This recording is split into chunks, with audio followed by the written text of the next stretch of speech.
રવિવારનો દિવસ છે ને સૌથી વધારે માર્કેટમાં ખરીદી જોવા મળી રહી છે. અત્યારે હું અમદાવાદના રાયપુર ખાડિયા વિસ્તારમાં છું અને રાયપુર ખાડિયા વિસ્તારની અંદર સૌથી વધારે લોકો છે પતંગ ખરીદતા જોવા મળી રહ્યા છે. પતંગની સાથે આ વખતે ફટાકડાની ખરીદી પણ લોકો કરતા જોવા મળી રહ્યા છે. રવિવારનો દિવસ એટલે રજાનો દિવસ અને રજાના દિવસે ખાસ કરીને ઉત્તરાયણનું પ્લાનિંગ કરતા લોકો છે તે હાથમાં ફટાકડા સાથે ખાસ કરીને પતંગ ખરીદતા પણ જોવા મળી રહ્યા છે. મારી સાથે કેટલાક લોકો છે તેમની સાથે વાતચીત કરવાનો પ્રયત્ન કરીશું. કેવી છે ઉત્તરાયણની તૈયારી, શું ખરીદી કરી છે? હા, હમણાં ટેલર લીધા અમે લોકોને, બધું જોરશોરથી ચાલી રહ્યું છે ને બહુ આનંદ આવે છે કારણ કે આવું વર્ષો પછી જોવા મળ્યું છે અમને. તો વર્ષો પછી માહોલ જોવા મળે છે. અમદાવાદના જ છો? હા, અમદાવાદનો જ છું. અચ્છા, તમારું પ્લાનિંગ કેવું છે?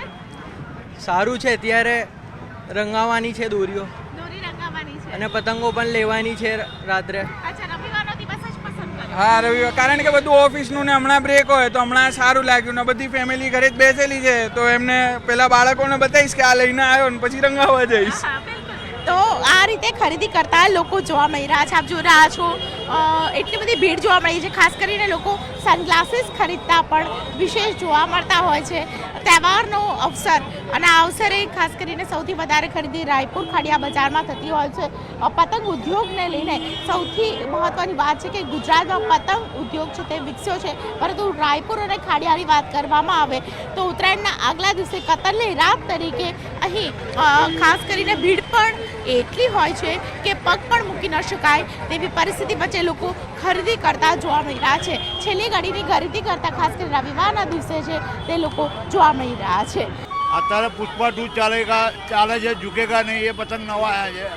પછી આ નવા બાબલા આવેલા છે. એક બાબલો લાવ્યો ભાઈ, એક બાબલો લાવ્યો. અત્યારે નવી વેરાયટીમાં બાબલા બી બહુ ચાલે છે. પછી આંખેદાર આવે, ચાંદાર આવે, મલ્ટી કલરવાળા આવે, ચાઇનીઝ પતંગો આજે આવે છે, નવી વેરાયટી આપણા ઇન્ડિયન આવે છે. ભાવ 10% જ વધ્યો છે. એ બી અમુક જ આઈટમોમાં, રેગ્યુલર જ આપણો કાયમ માટેનો જ ભાવ છે. ઢગલા બંધ. દિવસે ઉત્તરાયણ હોય છે, રાતે દિવાળી હોય છે ને રાતે એકદમ મોડી રાતે ગરબા નવરાત્રી ચાલે છે.